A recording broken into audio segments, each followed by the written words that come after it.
Chapter 6. Courage does not always roar.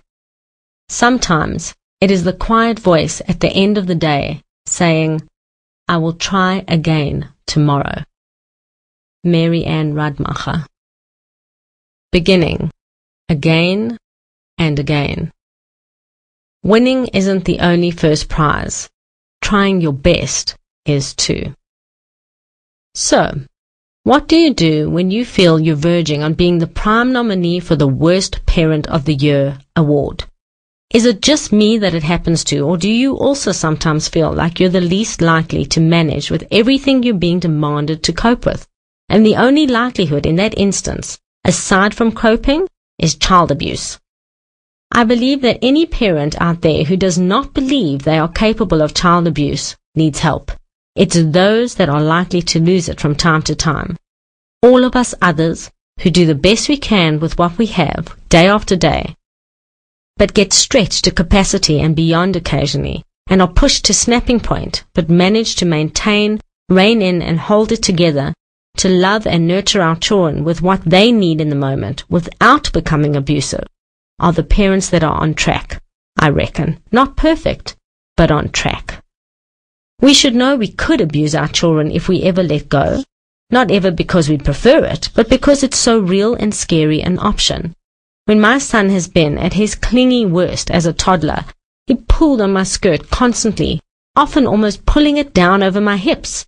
I'd be one step from being disrobed in public with my baby boy, my special gem, next to me whining, "Pick me uppy, pick me uppy," at the exact moment that my hands are full. Or if we're watching something, I can't see.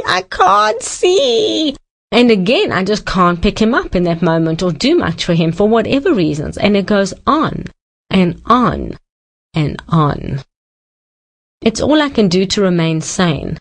Sometimes there's the I have to touch everything I'm told not to mood.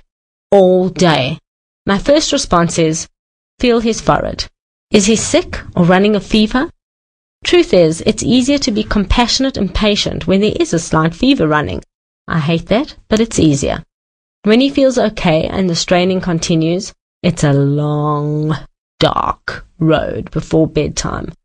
Now let's be clear on something here. I don't condone child abuse on any level, but I completely understand the possibility exists, and it is because I remain sensitive to that possibility that I continue to be able to focus on doing what is best for my boy in the moment. It's not an exact science either. There is often a gap between my ideal behavior of choice and the way I handle the situation.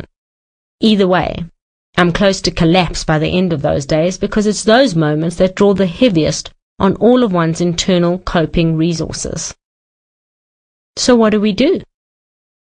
Perhaps we can combine the wisdom of two internationally respected female role models. Nancy Dornan, who is the co-founder of an international personal and leadership development program, and Margaret Thatcher, the former Prime Minister of the United Kingdom. It's opportune to refer to Margaret Thatcher, one of the greatest ladies of all time, when she said, "You may have to fight a battle more than one time to win it." I'm not talking about the battle against a child in moments of neediness. All that child needs is love and tenderness, as hard a task as that is. I'm talking about me, or you, struggling to not be cruel in the moment in any way. That's a hard one. Brings in all the elements of good parenting we definitely don't want in the backpack. Frustration. How could you not be when you're pestered and badgered and nagged repeatedly, even by a child you love, who has somehow discovered how to bond the secret of ultimate perseverance and clothes pulling, and your goal is to be the parent of the decade every moment? Cruelty. Not the Dr. Mengele kind, mild unkindness, really. Feels like cruelty because it's so far removed from your innate intention of kind-heartedness. Frustration. Again? Sure, because you wish you could just handle it, but it's slipping, like you're falling off the end of a steep sheer cliff and only have gravel to grab onto. Perhaps that's more like helplessness? And then, of course, guilt. The all-time years of therapy emotion of no real benefit at all. because you are not the perfect you that you prefer to be on the spot. So exhausting. It's all I can do to love my boy into his bed at night after a day like that, kiss him, make my way to my room and collapse for a while. So Margaret Thatcher's comment helped me find the clarity to think, hey, these challenges of parenthood are tough ones. They often feel like breaking points, and it takes a fortune of reserve and focus to not break and do or say something I'll regret completely. On days when I don't break at all, and I'm there, present and loving and holding it together to just love my son through it, that is a win day, a WIN day, winning in nurturing, of epic proportions. When I arrive at the end of that day, I'm exhausted right through. I often need time out from the world for the evening to rejuvenate my depleted spirit. But I'm proud of me, and I know I deserve to be, and it's a great feeling, a win feeling. Sometimes I don't hold it together completely. I slip from my ideal, I'm short with him, I speak to him harshly, I ask him repeatedly to stop certain repetitive and annoying things he's doing. He doesn't, and I give him a warning. 2 warnings, a 3rd warning attached to the threat of a fingers to the back of the hand slap. Nothing makes a difference, and then I have to follow through with what I've said. Or what am I teaching him? That I can say a whole bunch of things I'll never follow through with? I don't believe that serves him in any positive way. That's when it gets the hardest, having to follow through. I wish and hope constantly that he'll settle and I won't have to be harsh in any way, but that's not always the case. Those days, I put him to bed with gentleness and tenderness, and he's so cute about it. I think he's also exhausted. Must be pretty tiring to be needy for hours and not feel your needs are being addressed to your satisfaction.